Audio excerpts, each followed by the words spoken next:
Mi tío Jacinto vivía solo, a las afueras de un pequeño pueblo en Oaxaca. Su casa, una estructura de adobe con tejas rojas y paredes cubiertas por musgo, se alzaba al borde de un maizal tan vasto que parecía tragarse el horizonte. Desde niño me aterraban los maizales. No sé si eran las sombras que se formaban entre las hojas altas o el susurro que el viento arrastraba por las hileras, como si alguien hablara bajo, demasiado cerca del oído. Fue en el verano de 1998 cuando mi madre me mandó con Jacinto durante un mes. Ella necesitaba trabajar en la ciudad y decía que me haría bien respirar aire limpio. Recuerdo la sensación exacta al bajar del autobús, el olor a tierra húmeda, a madera envejecida y algo más, algo como a pelo de animal mojado. Jacinto me recibió con un abrazo, pero sus ojos estaban extrañamente apagados.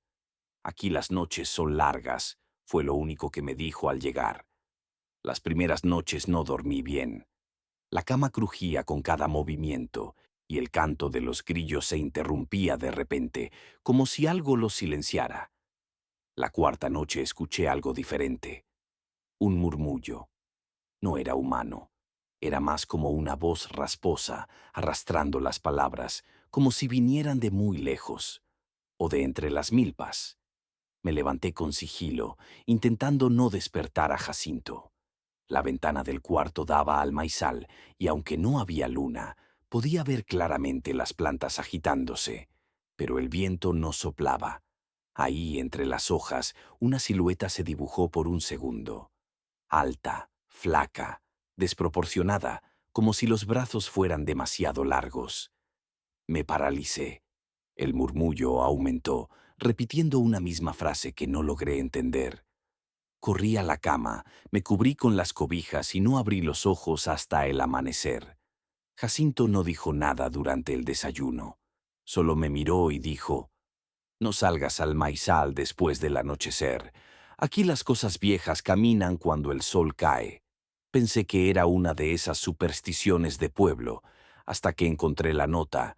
Estaba debajo de mi plato, escrita con letra temblorosa. «Si escuchas que te llaman por tu nombre desde el maizal, no respondas. No es alguien que conoces».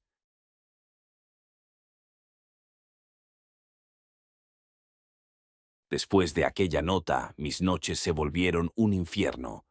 Dejé de dormir con la ventana abierta y moví la cama lo más lejos posible de ella. Pero no servía de nada. A veces, a eso de las 3 de la madrugada, el murmullo regresaba. Siempre igual, lento, espeso, pronunciando mi nombre con una voz que no era humana, ni del todo viva. Jacinto no hablaba más del tema. Me evitaba. Salía desde temprano al pueblo y regresaba entrada la noche, con la camisa sudada y la mirada perdida. Yo pasaba el día encerrado, y cuando me atrevía a salir al patio, evitaba mirar al maizal, hasta que una mañana, al barrer la tierra frente a la casa, vi algo que no debía haber visto. Huellas. Eran profundas, recientes, demasiado grandes para ser humanas. Tenían forma de pies, pero alargados, como si los dedos fueran garras. Y lo peor, salían del maizal y terminaban justo bajo mi ventana. Me quedé helado. No eran de Jacinto. No eran de ningún animal que yo conociera. Eran de eso. Esa noche me armé de valor. Tomé una linterna y un cuchillo de cocina y me senté en la mecedora del porche, dispuesto a ver con mis propios ojos quién o qué me susurraba cada noche. El viento soplaba leve, haciendo danzar las milpas. Las ramas se mecían como si alguien caminara dentro, o muchas cosas lo hicieran a la vez. Entonces ocurrió. Una figura emergió entre las plantas. No caminaba, se deslizaba. Era alta, delgada como un palo, sin rostro, con la piel negra como carbón, cubierta de tierra y lo que parecían pedazos de tela vieja colgando de sus brazos. No tenía ojos, pero sentí su mirada fija en mí. La linterna tembló en mi mano. Quise gritar, pero mi voz se había ido. La criatura se detuvo. Estaba a unos 20 metros. Levantó un brazo lento, como señalándome, y dijo mi nombre, pero esta vez no lo susurró, lo gritó. Mateo. La voz era idéntica a la de mi madre. Perfecta, precisa. Ella no estaba ahí. Estaba en la ciudad, lo sabía. Pero por un momento, por un solo segundo, quise responder. Di un paso hacia adelante, hipnotizado, con el cuchillo colgando de mis dedos. Sentí el calor del maizal, como si algo ardiera ahí dentro. Y entonces, alguien me agarró del brazo. Era Jacinto. «No lo mires», gritó. «No lo escuches». Me arrastró dentro de la casa, cerró la puerta con cerrojos que no había visto antes y apagó todas las luces. Afuera el grito se convirtió en aullido. Algo golpeó las paredes. Algo intentó entrar.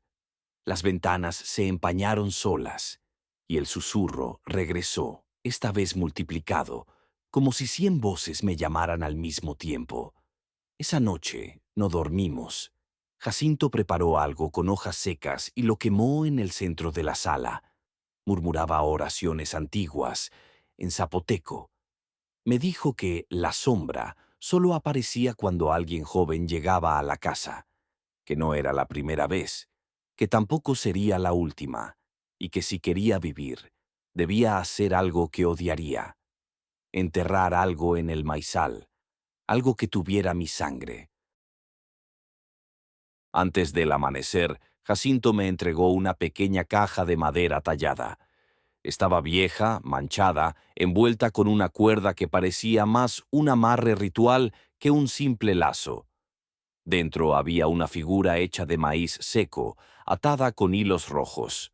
Parecía un muñeco artesanal, hasta que noté el detalle más escalofriante. Un mechón de mi cabello anudado al cuello de esa figura y unas gotas secas de sangre en el pecho. «Tienes que enterrarlo en el centro del maizal», me dijo con voz firme, sin mirar atrás, sin responder si escuchas algo, sin pensar. Solo camina, cava y vuelve. No entendía nada. Mi cuerpo temblaba, pero la noche anterior me había dejado sin espacio para la duda. Afuera el amanecer apenas clareaba y los surcos del maizal parecían pasillos infinitos hacia lo desconocido. Tomé la caja, la pala que Jacinto me dio, y caminé. Cada paso en el maizal se sentía como una traición a la vida. Las plantas me susurraban cosas, no con palabras, sino con su roce, como si al moverse tocaran recuerdos que no eran míos. Imágenes de niños llorando, de hombres perdidos, de fuego en la noche. Me repetí en voz baja que no debía mirar atrás, que debía llegar al centro. Lo supe cuando llegué. Un pequeño claro circular sin una sola planta. La tierra estaba suelta, negra, húmeda. Al clavar la pala algo crujió, y lo ignoré. Cavé con rapidez, temblando, y metí la caja, pero justo cuando empecé a cubrirla, la escuché. Mi voz. Era idéntica, como si yo mismo hablara desde atrás de mí. «Mateo, ¿por qué me haces esto?» Era yo. Era exactamente mi voz. Me paralicé. El aire se volvió denso, difícil de respirar. Mi piel se cubrió de sudor helado.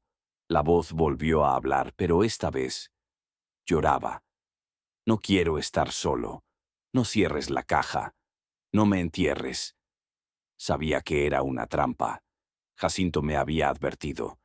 Pero ¿cómo ignorar tu propia voz? Suplicando, llorando como un niño. Un instinto primitivo me obligó a girarme. Y allí estaba. Mi reflejo exacto, pero descompuesto. Era yo, sí, pero con los ojos hundidos, la piel ceniza y una sonrisa torcida que no encajaba con el rostro.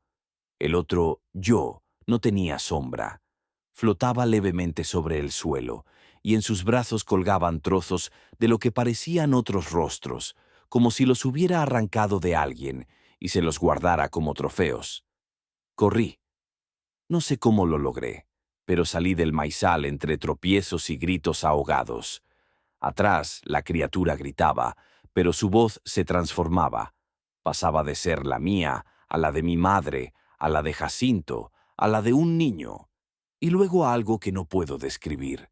Al llegar a la casa, Jacinto ya me esperaba con una lámpara encendida. ¿La enterraste?, preguntó sin rodeos. Asentí con el pecho por estallar. Me abrazó fuerte, como un padre a un hijo que volvió de la guerra. No dijo nada más. Solo murmuró algo en zapoteco y cerró las ventanas con clavos. Esa noche dormí. Por primera vez en días. Pasaron semanas. Jacinto volvió a sus silencios, pero ahora me miraba con respeto. Yo traté de olvidar, de convencerme de que fue un delirio rural, una alucinación del insomnio, hasta que, meses después, recibí una llamada desde Oaxaca. Era el nuevo dueño de la finca, un joven citadino, entusiasmado por el encanto del campo. Me preguntó, nervioso, si alguna vez había oído voces en el maizal, que desde hacía días algo golpeaba las ventanas al anochecer, que su hija de 5 años hablaba con alguien que decía llamarse Mateo. Colgué sin responder. Alguien había desenterrado la caja. En el estado de Chiapas, a orillas del río Usumacinta, se encuentra un pueblo olvidado por el tiempo, San Pedro del Agua Negra.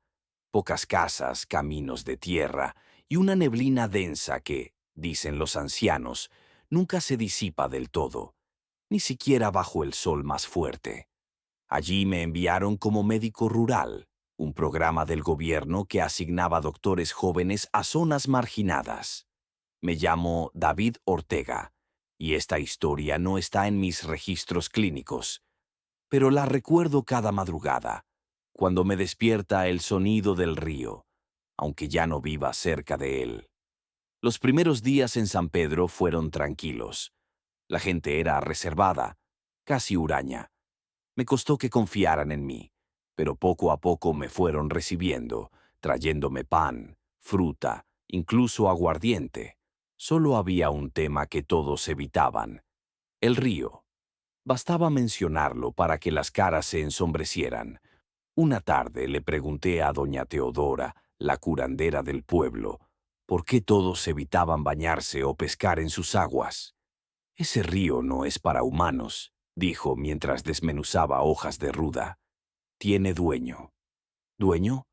Un niño, pero no como los nuestros. Este llora, pero no por hambre. Llora por dentro, por lo que arrastra. Pensé que eran supersticiones, parte del sincretismo local, hasta que ocurrió la primera señal. Fue una madrugada, cerca de las 5. Dormía profundamente hasta que un llanto agudo, como el de un niño pequeño, me despertó. Venía del río, que quedaba a unos 50 metros de la clínica donde me hospedaba. Salí con mi linterna, confundido. El llanto seguía, pero no era normal. No era constante. Iba y venía, como si lo ahogaran y luego lo dejaran salir. Eso me heló la sangre. Me acerqué esperando encontrar a un bebé abandonado, quizás el hijo de alguna mujer en crisis. Pero al llegar al borde del río, no vi nada. Solo el agua quieta, negra como el petróleo, sin reflejo, sin movimiento. El llanto se detuvo. Un segundo después, una piedra saltó desde el centro del río y cayó a mis pies. Miré alrededor. Nada. Regresé con el corazón acelerado. Esa noche no dormí. Al día siguiente pregunté en el pueblo si alguien había perdido un niño. Nadie respondió. Solo un niño, Ángel, de unos 8 años, se me acercó por la tarde. «No lo mires a los ojos», me dijo en voz baja. «Si lo ves llorar, no te acerques». No supe qué responder. Le pregunté quién le había dicho eso. «Mi hermanita, antes de que se la llevara». Mi piel se erizó. La ficha médica de Ángel indicaba que tenía una hermana menor, pero al llegar al pueblo, me dijeron que había muerto por fiebre. Tal vez era una confusión, o tal vez no. Esa misma noche volví a escuchar el llanto. Esta vez no lo dudé. Bajé con mi linterna, decidido a ponerle fin a esa historia. Pero cuando me acerqué al agua lo vi. Un niño, desnudo, pálido como cera, con el cabello pegado al cráneo y los ojos cerrados, estaba de pie justo al borde opuesto del río. Lloraba, pero sus lágrimas no caían. Flotaban en el aire, como suspendidas. Su cuerpo parecía no tocar el suelo. Le grité. Nada. Avancé unos pasos. El agua seguía en calma. Entonces abrió los ojos. No puedo describirlos bien. Eran oscuros, sí, pero no por el color. Eran huecos, sin fondo, como si al mirarlos cayeras dentro. Y dentro de esos ojos, algo se movía. Sombras, rostros. Di un paso atrás. El niño levantó la mano, como señalando algo a mi lado. Me giré de golpe. No había nada. Cuando volví a mirar al frente, ya no estaba. Volví a la clínica temblando. Nadie me creyó cuando intenté contarlo, pero esa noche, al revisar mi ropa antes de dormir, encontré algo metido en el bolsillo del pantalón. Un barquito de papel, húmedo, con algo escrito a lápiz en una letra infantil. Decía, «Ya sé tu nombre». Después de aquella noche, todo cambió. Empecé a escuchar su llanto todas las madrugadas, siempre entre las 4:45 y las 5 de la mañana. Era como si el río tuviera un reloj propio y el niño una rutina inquebrantable. Lo más extraño fue que nadie más parecía oírlo. Preguntaba a los vecinos si no los había despertado el llanto, y todos lo negaban. Algunos bajaban la mirada, otros simplemente se alejaban sin responder. Intenté convencerme de que todo era producto del cansancio, de la soledad o incluso de un brote de ansiedad. Pero entonces comenzaron las señales. La segunda vez que apareció un objeto fue al tercer día. Al abrir la puerta de la clínica por la mañana, encontré en el umbral un pequeño caballito de madera, antiguo, con pintura descascarada y una de las patas rota. No había nadie cerca. Lo recogí con cuidado y al darle la vuelta, vi grabado en el vientre, «Para David, de tu amigo». No sabía qué era más perturbador, que supiera mi nombre o que firmara como amigo. Aquella noche me armé de valor y volví al río.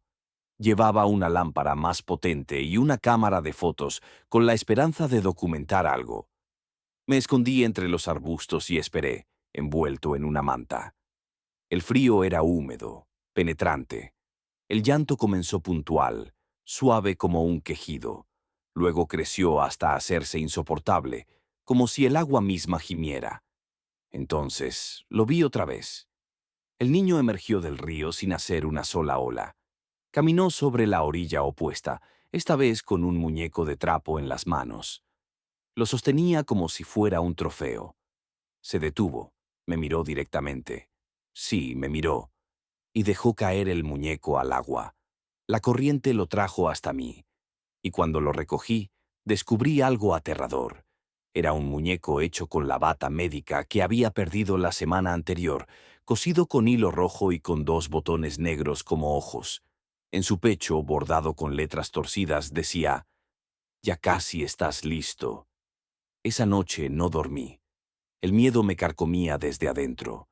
Pensaba irme, abandonar el puesto, pero, al mismo tiempo, algo me retenía. Quería entender.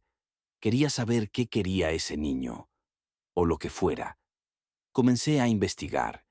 Visité los archivos parroquiales, hablé con el sacerdote, rebusqué en los diarios viejos. Fue doña Teodora quien me dio la pista más sólida. Me llevó a una casa en ruinas, cerca del río, donde me mostró un retrato ennegrecido por el humo. Era una familia, madre, padre y un niño de unos 5 años, con el mismo rostro que había visto junto al río. Se llamaba Emiliano, me dijo. Era hijo de una mujer que huyó del pueblo hace 30 años. Dicen que el niño se ahogó y que ella lo dejó ahí. ¿Lo dejó? Lo sacrificó, susurró. Querían calmar la furia del río. Había sequía, cosechas muertas. Hicieron lo que creían necesario. No supe qué decir. El pueblo sabía, todos lo sabían, y lo habían ocultado. Regresé a la clínica, furioso. Quería gritar, marcharme. Pero cuando abrí la puerta de mi habitación, me paralicé. El muñeco de trapo estaba sobre mi cama. y a su lado un cuaderno escolar viejo de tapas verdes. Al abrirlo, encontré hojas con dibujos infantiles, un río, una figura negra dentro del agua, una mujer llorando, y al final una nota escrita con lápiz rojo. Fuiste elegido porque sabes escuchar. Mamá no lo hizo, tú sí. Esa frase me persiguió todo el día, y esa noche el llanto se escuchó más cerca, no desde el río, desde el interior de la clínica. Esa noche no me atreví a salir de mi habitación. Cerré con llave, empujé el escritorio contra la puerta y apagué todas las luces. Pero el llanto, el maldito llanto, seguía ahí. Primero en el pasillo, luego en la sala de espera, después justo del otro lado de la puerta. A las 3:17 de la mañana, el llanto cesó. Y entonces alguien tocó, unos golpes suaves, 3 veces. Nada más. No dije palabra, ni respiraba. Me acurruqué en la cama como un niño, con el muñeco de trapo aún en mis manos. Pero no pude evitar mirar hacia abajo. El cuaderno de tapas verdes se había abierto solo. En la última página, con letra infantil y torpe, decía: «Acompáñame». Me dormí en algún momento, o tal vez me desmayé. Al amanecer salí de la habitación temblando, esperando encontrar la clínica patas arriba. Pero todo estaba intacto, como si nada hubiese pasado, hasta que vi las huellas mojadas que llevaban hacia la salida trasera, pequeñas, desnudas, marcadas en el piso de madera. Las seguí, por impulso, por miedo, por algo más fuerte que yo. Salí al campo, al camino de piedra, hasta llegar al mismo río. El agua estaba tranquila, casi inmóvil, y ahí, esperándome en la orilla, estaba el niño. Pero esta vez no lloraba. Me observó fijamente. Tenía los ojos más tristes que haya visto nunca. Levantó la mano señalando un punto entre los árboles del otro lado del cauce. Caminé por el puente de piedra y lo seguí. Apenas crucé, desapareció. Ya no estaba. Solo el sonido del agua y un aire helado que soplaba desde el fondo del bosque. Me adentré unos metros hasta encontrar lo que él quería mostrarme. Un pozo seco, viejo, cubierto con una tapa de madera rota.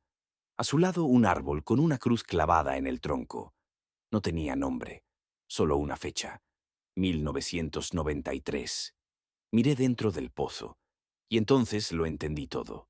Había huesos, pequeños, juguetes rotos, restos de telas infantiles, y algo más, lo más horrible: una medalla oxidada que colgaba de un clavo dentro de la piedra.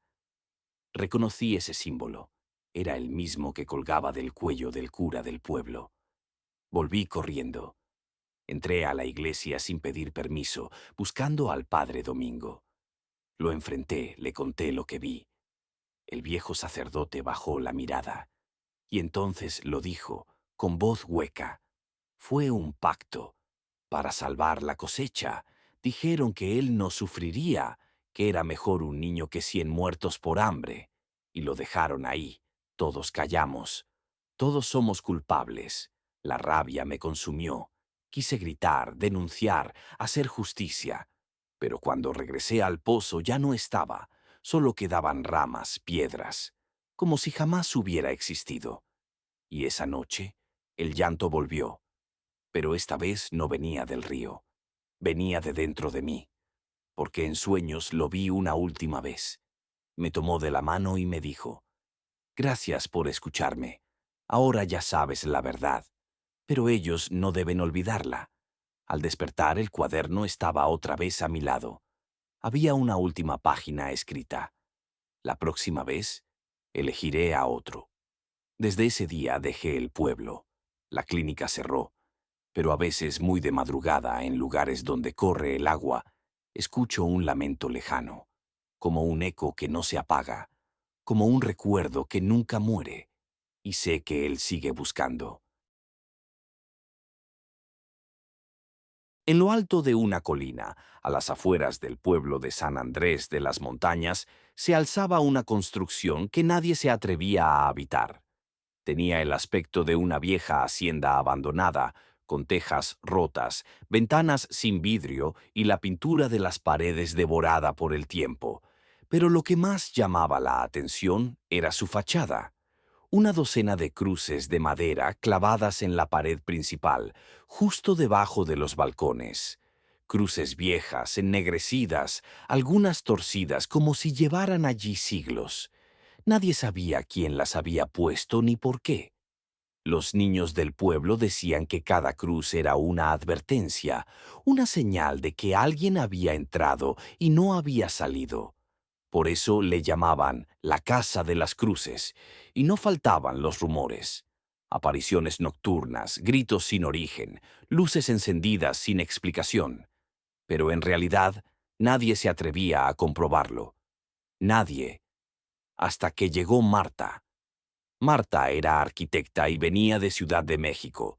El ayuntamiento la contrató para hacer una evaluación estructural de varias construcciones antiguas en la región, y entre ellas se encontraba la famosa casa. Ella no era una mujer supersticiosa. Se reía de las historias del pueblo, convencida de que todo tenía una explicación lógica. Así que el tercer día de su estadía, tomó su linterna, su cámara y su cuaderno de notas y subió sola a la colina, decidida a explorar la temida construcción. Cuando llegó, lo primero que notó fue el silencio absoluto. No cantaban pájaros, no soplaba el viento, hasta los árboles parecían contener la respiración. Subió los escalones con cuidado. Crujían como si se quejaran de su peso. La puerta principal estaba entreabierta. Al empujarla se abrió de golpe, como si alguien, o algo, del interior la hubiese estado esperando. El interior estaba cubierto de polvo y telarañas, pero lo que más llamó su atención fueron las puertas interiores. Había al menos 5, distribuidas por todo el corredor, y ninguna se mantenía cerrada. Cada vez que Marta intentaba empujar una, regresaba sola a su posición abierta, como si la madera se negara a ser encerrada. «Curioso», murmuró, mientras anotaba observaciones en su libreta. «Puede que el marco esté torcido, o la inclinación de la estructura», pero lo que no podía explicar era el ruido. Cada vez que se agachaba a medir, cada vez que dejaba de moverse, escuchaba algo más allá del pasillo. Un susurro leve, como si alguien respirara detrás de las paredes, y cada vez que alzaba la cabeza, ese sonido se desvanecía. Subió al segundo piso. El ambiente era aún más denso, casi imposible de respirar. Allí encontró un cuarto cerrado con llave. Curiosa, forzó la cerradura oxidada y empujó la puerta. Al abrirla se encontró con una habitación intacta. Había una cama, una silla, un crucifijo torcido y, sobre la pared, un cuadro antiguo de una familia. Un hombre, una mujer y una niña de no más de 6 años. La niña tenía los ojos tachados con tinta negra. En ese momento, la puerta detrás de ella se cerró sola con un golpe seco. Marta se giró, alarmada. Intentó abrirla, pero no se movía. Fue entonces cuando lo escuchó. «¿Jugamos?». La voz era infantil, cercana, directa al oído. Marta giró sobre sí misma. Estaba sola. O eso creía. Corrió a la ventana e intentó abrirla sin éxito. Golpeó la puerta con los hombros. Nada. Y de pronto todas las otras puertas del pasillo comenzaron a abrirse y cerrarse solas, con un estruendo que retumbaba por toda la casa, como si alguien estuviera corriendo de cuarto en cuarto, jugando a las escondidas, pero cada vez más cerca. Finalmente la puerta se abrió de golpe. Marta salió corriendo por el pasillo, bajó las escaleras y llegó hasta la salida, pero antes de irse, se giró una vez más para mirar la fachada. Había una cruz más, clavada en el mismo lugar donde antes no había nada, todavía con la madera fresca, como si la casa supiera que ella había entrado, y ya la estaba contando. Marta bajó la colina corriendo como si tuviera fuego en los pies. Al llegar al pueblo, su rostro estaba pálido, el pulso acelerado, y apenas podía hablar. La gente del lugar, al verla, no necesitó preguntar. Sabían de dónde venía, pero nadie la detuvo, nadie la consoló. Solo desviaron la mirada, como si su destino ya estuviera sellado. Esa noche no pudo dormir. Cada vez que cerraba los ojos, veía el rostro de la niña del cuadro con los ojos tachados. Escuchaba su voz repitiendo, «¿Jugamos?» Swing, una y otra vez, como una cantaleta infantil que no quería terminar nunca. A pesar de todo, trató de convencerse de que todo había sido producto del encierro, del polvo, de su cansancio. Pero al día siguiente encontró algo que la sacó de toda lógica. En su libreta de notas, que había dejado cerrada sobre la mesa del hostal, aparecieron escritas 3 palabras que ella no recordaba haber escrito. Sigue el juego. La letra era temblorosa. Parecía hecha por una mano infantil, y en la parte inferior de la hoja, una pequeña cruz dibujada con lo que parecía ser tierra húmeda. Contra toda lógica, Marta volvió a la casa. Lo hizo en plena mañana, con el sol en lo alto y el cielo despejado. Esta vez llevó su celular grabando video en todo momento. Quería pruebas, no para el pueblo, sino para ella misma. Al entrar, todo parecía igual, hasta que escuchó la primera voz. Era un murmullo, casi imperceptible, proveniente de dentro de las paredes. Colocó su oído contra el muro del corredor y juraría haber escuchado una conversación. Eran 2 voces, una femenina, rota por el llanto, y otra masculina, grave y enfadada. «No la toques», decía la mujer. «Es solo una niña». Ella lo vio. No puede hablar. Luego, silencio. Un silencio tan denso que parecía absorber el aire. Marta retrocedió, pero algo la detuvo. Un sonido metálico detrás de ella. Al girarse vio una puerta que no había visto el día anterior. Era pequeña, de no más de 1,5 metros, al fondo del pasillo, semioculta tras una estantería caída. Al acercarse sintió un aire helado que emanaba de la ranura inferior. Tomó su linterna, la empujó y bajó por unas escaleras que conducían al sótano. La oscuridad allí era total. El haz de luz apenas alcanzaba a iluminar algunos sacos viejos, herramientas oxidadas y montones de crucifijos clavados directamente a las paredes de piedra. Había decenas, tal vez cientos, como si alguien hubiese intentado contener algo. En el fondo del sótano encontró un viejo mueble cubierto con una manta. Al retirarla, reveló una cuna destrozada, manchada con algo seco y oscuro. Junto a ella una muñeca rota, sin ojos. Y entonces, desde dentro del muro, una carcajada infantil. Marta apuntó con la linterna y la luz parpadeó. Por un segundo, apenas una fracción de instante, vio a una figura encorvada, delgada, con cabello largo y sucio, que desapareció al instante. Gritó y retrocedió tropezando, cayendo sobre los sacos. Cuando logró salir del sótano, la casa parecía haber cambiado.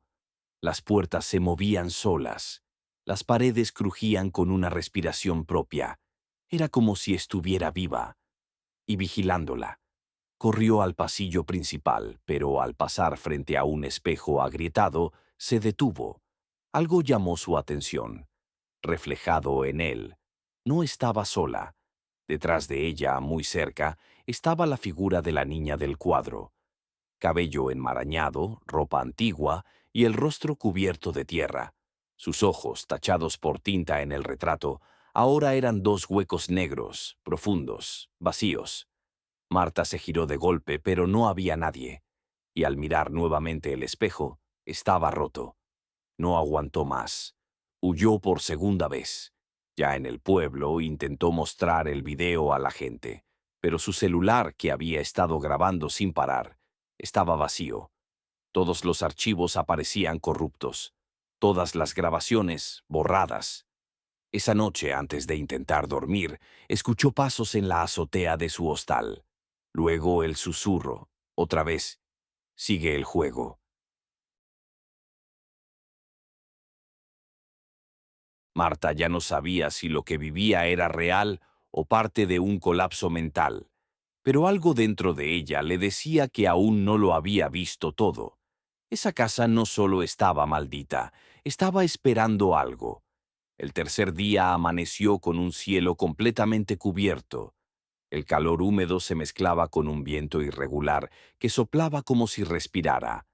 Marta empacó su mochila con lo indispensable: una cámara nueva, una linterna de alta potencia, una libreta, una navaja pequeña y un crucifijo que un anciano del pueblo, sin decir una palabra, le dejó en la puerta del hostal la noche anterior.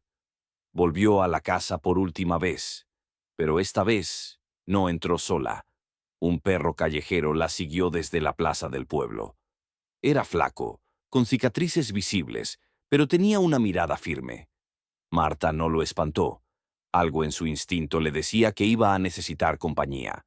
Apenas cruzó el umbral, el ambiente cambió. El aire era denso, como si la casa ya supiera que estaba de regreso. Esta vez no perdió tiempo. Fue directo al sótano. Bajó con decisión. Las escaleras de madera crujían y el perro gruñía bajo, nervioso, pero no retrocedía. Cuando alcanzó el fondo, lo vio. En la pared del fondo había una grieta abierta, como si alguien hubiese golpeado con fuerza la piedra y ésta hubiera cedido. Dentro, oscuridad total. Marta apuntó la linterna. Detrás de la grieta, un pasadizo estrecho, apenas lo suficientemente ancho como para que una persona pudiera arrastrarse por él. Sin pensarlo demasiado, se metió. La cámara encendida en su hombro comenzó a parpadear. Después de varios metros, llegó a una cámara subterránea, oculta, sin salida visible. El aire era pesado, espeso, y olía a humedad antigua y a algo más. Algo como ceniza y metal. En el centro una figura de piedra cubierta de cruces clavadas. No era un santo, ni una virgen. Era un niño, con los ojos tallados vacíos. La misma imagen que había visto en el retrato y en el espejo. Alrededor de la figura, marcas en el suelo. Un círculo de huesos pequeños, dispuestos con precisión. Marta entendió. Había sido un ritual. No uno para invocar, sino para encerrar. Por eso tantas cruces, susurró. No era una casa maldita, era una prisión. El perro comenzó a ladrar, ferozmente. Giró sobre sí mismo, mirando las paredes. Marta sintió entonces el frío, el mismo que había sentido en la puerta escondida, y escuchó la risa, una risa aguda, infantil, que retumbó en las paredes como un eco eterno. La figura de piedra comenzó a agrietarse. Primero una fisura leve, luego otra, hasta que un ojo se quebró por completo, dejando escapar un hilo de sombra líquida. Marta retrocedió buscando salir del pasadizo, pero algo la sujetó del tobillo. Una mano pequeña, huesuda, emergía del suelo de piedra. No era una niña, no era humana. Su piel era como carbón húmedo, sus uñas negras como tinta. La sujetó con fuerza. El perro se abalanzó sobre la mano, mordiendo sin piedad. Marta logró soltarse, arrastrarse fuera de la cámara, con el corazón a punto de estallar. La cueva temblaba. Las cruces comenzaron a caer de las paredes. Corrió escaleras arriba, mientras el sonido de carcajadas infantiles y llantos de mujer se mezclaban detrás de ella. Cuando por fin salió de la casa, esta comenzó a crujir, como si colapsara desde dentro. Pero no cayó, no se derrumbó, se cayó. Un silencio total, como si nunca nada hubiese ocurrido. Marta cayó de rodillas en la tierra. El perro estaba junto a ella, temblando, y cuando se levantó, lo vio. Frente a la casa, allí donde antes no había nada, alguien había clavado una pequeña cruz de madera fresca. Una cuerda atada y colgando de ella, una nota escrita a mano. Gracias por jugar. Ahora tú cuidas la puerta. Al regresar al pueblo, nadie quiso hablar con ella, pero todos la miraban con una mezcla de respeto y miedo. Supo entonces que no había sido la primera y que seguramente no sería la última. Esa noche, al revisar su grabación, encontró solo una imagen que no recordaba haber filmado, la del espejo roto, y detrás de ella, una niña de pie sonriendo, con los ojos cubiertos por una sombra negra. Desde entonces, cada vez que apaga las luces, escucha pasos suaves recorriendo la casa donde duerme. A veces, hasta escucha risas, pero no huye, porque ahora, como decía la nota, ella cuida la puerta. Durante años, la familia Aguayo vivió en las afueras de Tepoztlán, en una pequeña casa de adobe con techo de lámina oxidada. Rodeados por cerros, nopaleras y el silencio nocturno que solo se quiebra por los grillos y algún coyote lejano, siempre habían estado en paz. Hasta que comenzaron los ruidos. Todo empezó una madrugada de octubre. Guadalupe, la madre, despertó al oír pasos sobre el techo. Pensó que era un mapache o quizás un tlacuache, pero la intensidad del andar era distinta. Eran pisadas humanas, pesadas, lentas. No podían ser las de un animal. Despertó a su esposo, Esteban, pero cuando él salió con una linterna, no encontró a nadie. Seguro fue el viento o un gato grande, murmuró antes de volver a la cama.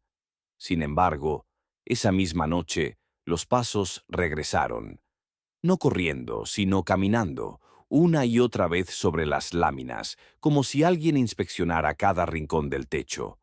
Al día siguiente, Guadalupe fue con su vecina, doña Mercedes, una anciana que conocía muchas leyendas del pueblo. Cuando le contó lo ocurrido, la mujer se quedó en silencio. Luego, sin mirarla, le dijo: «No le hables, no lo mires. Si baja, no lo sigas». Guadalupe sintió un escalofrío. No había dicho que era un hombre ni que estaba en el techo. Pero Mercedes parecía saber algo más. Esa noche, los pasos regresaron. Esta vez también escucharon el sonido de uñas o garras rozando el metal, como si alguien, o algo, tratara de hacer un agujero. Esteban volvió a salir, esta vez con un machete. Recorrió el patio, enfocó la luz en el tejado, pero no vio a nadie. Sin embargo, sintió que lo observaban desde lo alto del árbol de guayaba que daba sombra al patio trasero. Algo bajó la temperatura y el hombre se apresuró a entrar. Durante la semana los pasos continuaron, siempre a las 3:17 de la madrugada. Guadalupe anotaba la hora. A veces se oía un goteo encima de su habitación, aunque no llovía. Otras veces, golpes secos. Incluso una noche, vieron una sombra proyectarse por la luz de la luna. La figura de un hombre encorvado, de piernas muy largas y cabeza desproporcionada. Su hijo menor, Emiliano, de apenas 8 años, comenzó a hablar solo. Decía que un señor venía por la ventana a jugar con él. Cuando Guadalupe le preguntó cómo era, él solo dijo: «Está roto, mamá, está todo roto». La tensión creció. La familia dejó de dormir bien. Colocaron cruces, veladoras y sal en las ventanas, pero nada detenía la presencia. Una madrugada, Guadalupe se armó de valor y subió sola al techo. Llevaba una cámara del celular para grabar lo que fuera, pero solo duró 2 minutos allá arriba.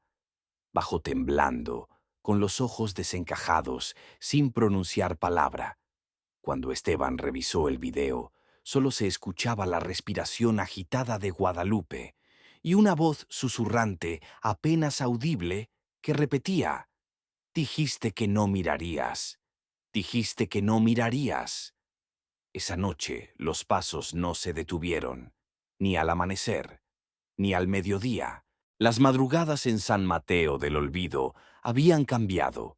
Ya no eran silenciosas, ni serenas. Cada noche se volvía más espesa, como si el aire se pudiera cortar con cuchillo. En casa de doña Celia, la tensión se sentía antes de que dieran las 2. Su crucifijo comenzaba a oscilar por sí solo, y el gato, que antes era mimoso y tranquilo, pasaba horas mirando fijamente al techo, gruñendo bajo. Después de la grabación con la voz que susurraba «No me mires», Doña Celia intentó ignorar todo. Intentó convencerse de que era su mente cansada, de que quizás soñó despierta, pero cada noche la misma secuencia: pasos arrastrados sobre las tejas, un silencio punzante y la certeza de que alguien, o algo, esperaba justo encima de su cabeza. Una madrugada, la vieja decidió reunir valor. Se armó con su linterna, una medalla de San Benito y un rosario que le había regalado su madre.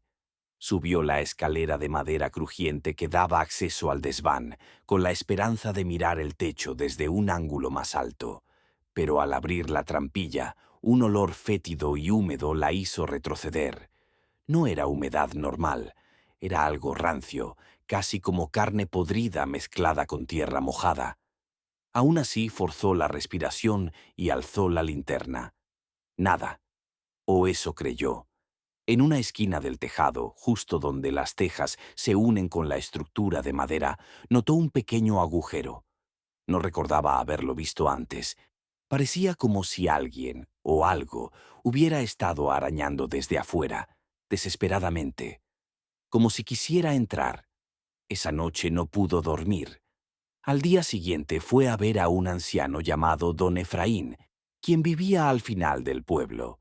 Decían que él conocía historias viejas, cosas que los demás preferían olvidar.